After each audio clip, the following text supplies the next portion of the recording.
Welcome back to The Explainer. Today we're jumping straight into finance without the fancy, and we are tackling a pretty massive, everyday mystery that's literally sitting right inside your pocket. Why does money actually have value? Honestly, the answer is probably not what you think. Our whole mission here is to ditch the complex jargon. We want you to learn the concepts, understand the mechanics, and actually use that knowledge out in the real world. So let's get right into it. Okay, let's dive into this with our finance challenge for today. Picture our friend Sam. He's at the supermarket checkout, basket totally loaded up with bread, milk, eggs, some coffee. The cashier rings the whole thing up, and the total comes to exactly our $198.50. So, Sam reaches into his wallet, pulls out a really crisp note, and hands it over. But the cashier just looks at it, smiles, shakes her head, and says, "No way." Why? Because Sam just tried to hand her a Monopoly R500 note. Now, I know, that sounds totally absurd, right? But just think about it for a second. The piece of paper Sam handed over clearly has the words 500 printed right on it. A real R200 note says 200. And yet one of these can buy you a week's worth of groceries, and the other literally can't even buy a single loaf of bread. By the end of this explainer, we're going to completely demystify exactly why that happens. To solve this little puzzle, we kind of need to take a quick look back at what we established in our previous explainer. We talked about the whole evolution of trade, right? How early on people traded fish, and then they figured out how to use shells, which turned into stamped metal coins, and eventually the paper notes we know today. The really big takeaway from that historical journey was this: money isn't valuable simply because of the physical stuff it's made out of. The metal and the paper, they're really just the messengers. But well, that raises an even bigger question. If the value isn't actually in the material itself, where on earth is it coming from? To really hammer this home, let's do a little mental exercise. Let's call it the paper experiment. Imagine I hand you two pieces of paper. One is a real, legitimate R200 banknote, and the other is just a standard, blank piece of printer paper from your office. If you hold them in your hands, they basically weigh exactly the same. They're made from remarkably similar physical materials, and yet you can take that banknote out to a nice restaurant and buy yourself a fantastic dinner. The blank paper? Yeah, that just ends up right in the recycling bin. Now imagine we take both of those pieces of paper and just set them on fire. They both burn away to ash just as easily, right? But clearly, when that R200 note burns, you haven't actually destroyed value in a physical, tangible sense. You've really just destroyed a piece of paper. The actual worth, that purchasing power, was never actually inside the paper itself. It exists entirely 100% in people's minds. It's just an idea. But how exactly does an idea buy your groceries? Let's move on and see how this builds into real-world action. Let's say Sam goes to Aisha's bakery and hands her an R100 note for some bread. Why does she accept it? I mean, she doesn't just love collecting random pieces of paper, and the government isn't standing right there forcing her to take it.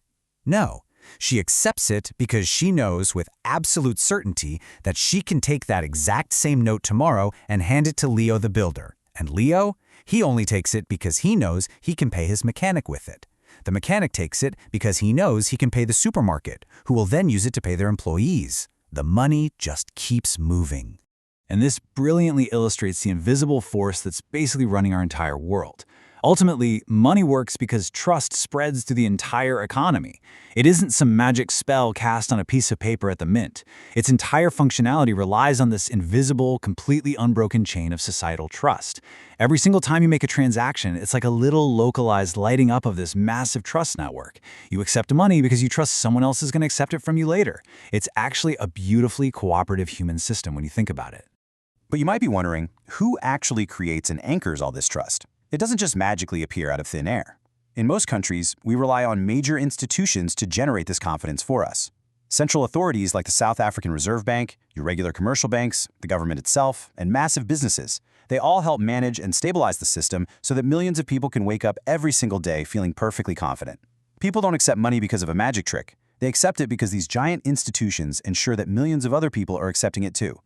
To 3D get your head around the power of this trust, we just have to imagine what happens if it suddenly disappears.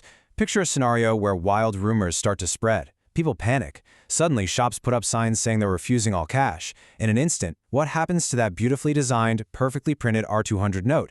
It becomes completely, utterly worthless. It just reverts back to being exactly what it physically is, just a piece of paper. Without that invisible network of belief backing it up, the whole system just collapses into chaos.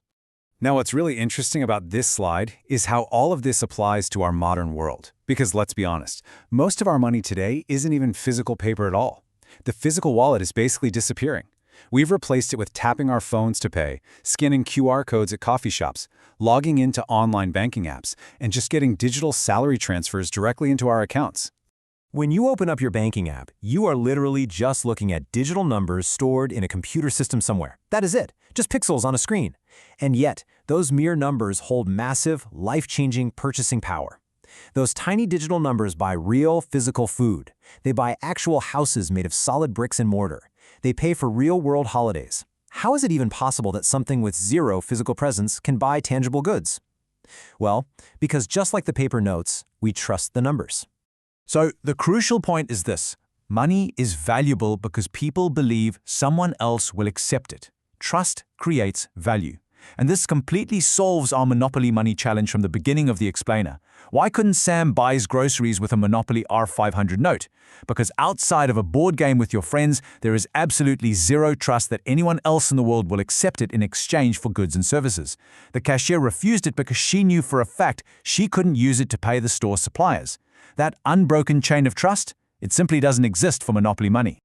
All right, let's neatly summarize everything we've unpacked today for our focus learners out there. Number 1, we established that money's value definitely does not come from its physical material. It comes entirely from trust. Number 2, we saw that governments and central banks act as the anchors that help support and maintain that widespread public trust. And number 3, we realized that without this invisible network of belief, money completely loses its usefulness and just reverts to being meaningless paper or pixels. Honestly, once you grasp this, you will never look at your wallet or your banking app the same way again. Learn it, understand it, use it. But of course, answering one question always seems to lead to an even more fascinating one, doesn't it? If money only works because people trust it, well then who actually creates it in the first place? Is all of our money simply rolling off giant printing presses controlled by governments? Or, as banknotes kind of dissolve into digital numbers on our computer screens, is there something much, much more surprising happening behind the scenes? The answer to where money actually comes from might completely change the way you think about banks forever. But we're going to leave that provocative thought right here for now. Thanks so much for hanging out with me on this explainer, and I absolutely can't wait to dive into that next mystery with you soon.